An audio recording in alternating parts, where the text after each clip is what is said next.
Hi, and welcome back. I am the Essential Soul Coach, Stephanie Thibodeau, and today I'm talking about self-care. And all this month with my clients and my Facebook group, I've been focusing on self-love. And I wanted to talk about self-care because I think it's a really important aspect of weight loss. And I want to talk a little bit about what self-care is and what self-care is not. A lot of people think, oh, it's taking really good care of yourself by pampering yourself with bubble baths and pedicures and massages, and that's all fine and well.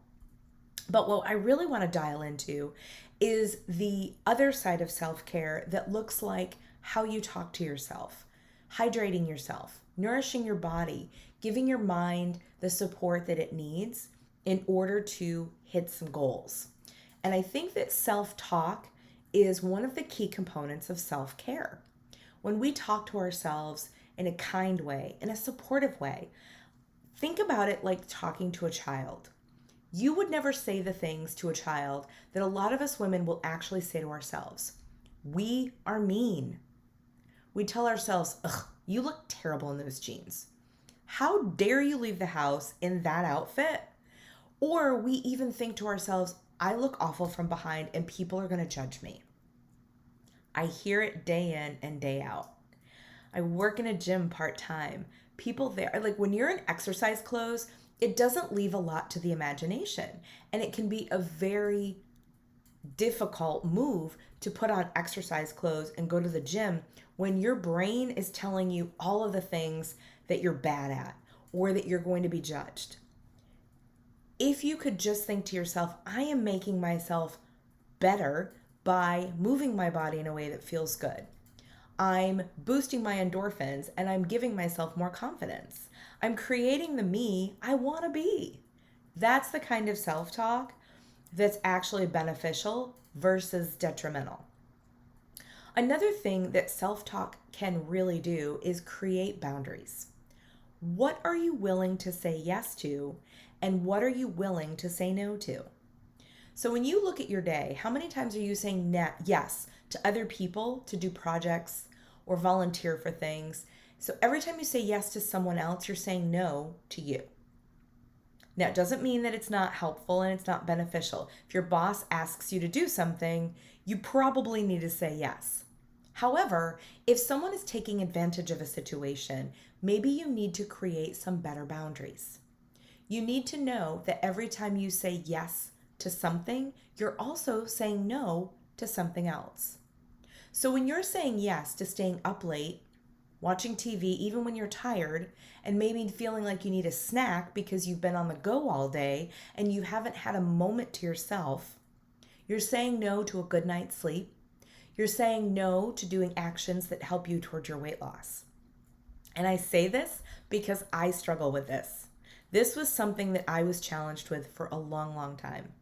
And in the past 60 days, I have been taking a very deep dive into some of the things I say to myself late at night. I haven't had a chance to relax today. I've worked 14 hours. I want to be entertained. I'm really tired. I want to watch the rest of this show. I could just nibble on something to keep me awake.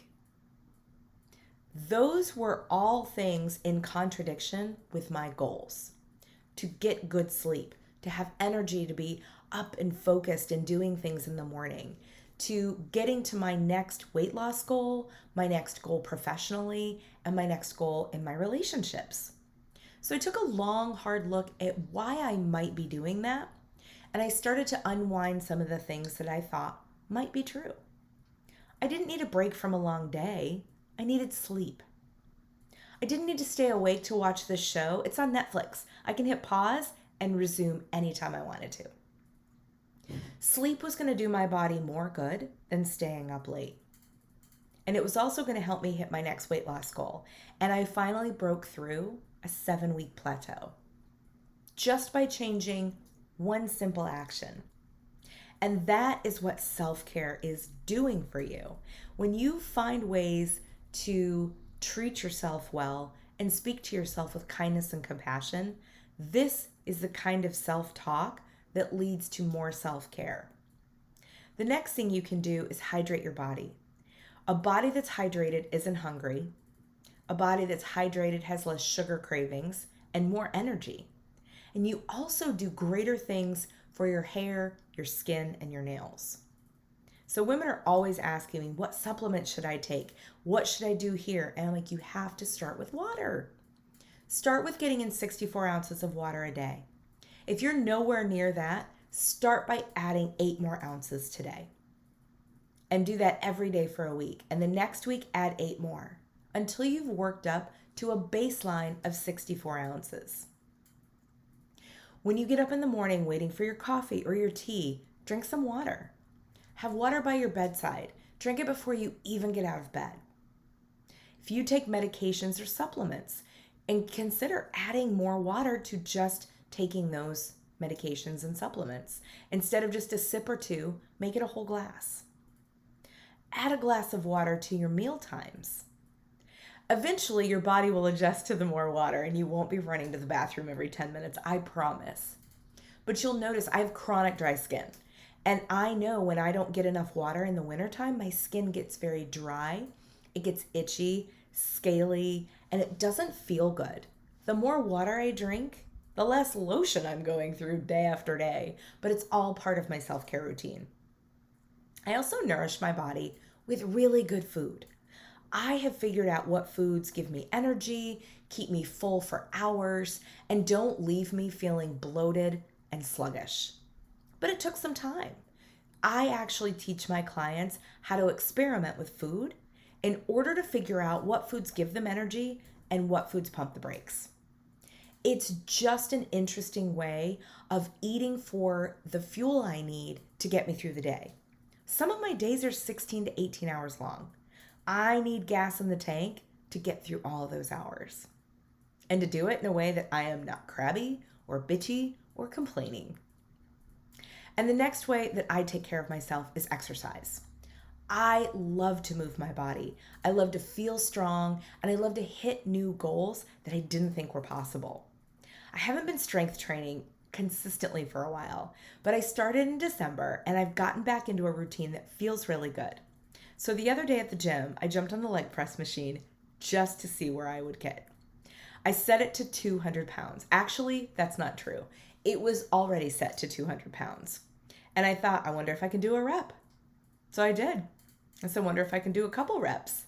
5 reps in, I realized there was an extra 5-pound weight on top of the weight stack. So I did 5 more reps. So I did 10 reps of 205 pounds. I can't tell you the last time I did that. And it gave me such an incredible sense of pride. I felt really good. I felt really strong. And it was just a really good way to help my body know that when I push it to the limits, maybe my limits aren't where I thought they were. I could have gone up in weight. So this week, I'm going to do a few more things, and I'm going to add a little bit more, and I'm going to feel really strong, and it builds my confidence, and that is part of my self-care. My coach has challenged me to a movement challenge this month, and I've committed to it. So last week was 10 minutes a day.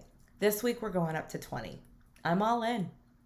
It makes me feel good, it helps me sleep better, and I know that my body is getting stronger, and I'm supporting my lifelong weight loss goals. And the final thing I want to talk to you about self-care is giving your body the appreciation that you deserve and setting boundaries. Your body is a temple, and it's the only one you're ever going to get. So if you can love your body right now, the size you are, the weight you are, it's going to give you more motivation and momentum to hit your next goal instead of actually hating it. You've hated yourself for too long. Love yourself, and let's see how that gives you confidence and helps you progress. Just that small tweak of not hating your body, but knowing that you have the ability to change it, use that as fuel to light that fire. Use it as the fire to burn through a 5-minute walk, a 10-minute walk, maybe 5 minutes of yoga. Maybe you pick up those hand weights that have been laying in the corner gathering dust and you do 5 bicep curls. Whatever you do, be proud of it. Share it with me. I'd love to hear your progress this week. I hope you have a great day, and I look forward to seeing you here next week. Bye for now.